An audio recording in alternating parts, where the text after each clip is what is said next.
kaya sila, inay at itay? Kung tanaw nila tayo ngayong magkakalayo, kung ang pinalaki nilang sabay humarap sa mundo ay ngayoy kanya-kanyang dala ang bigat ng loob. Ano kayang dasal nila tuwing sumasapit ang gabi, kapag ang tahimik ay mas maingay pa sa sigawan? O napapangiti kaya sila roon sa kabila,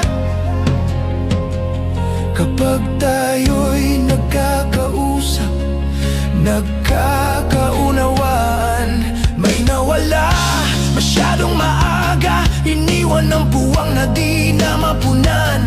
Doon ko natutunang walang oras na babalik at ang pagmamataas sa huli nagiging tahimik.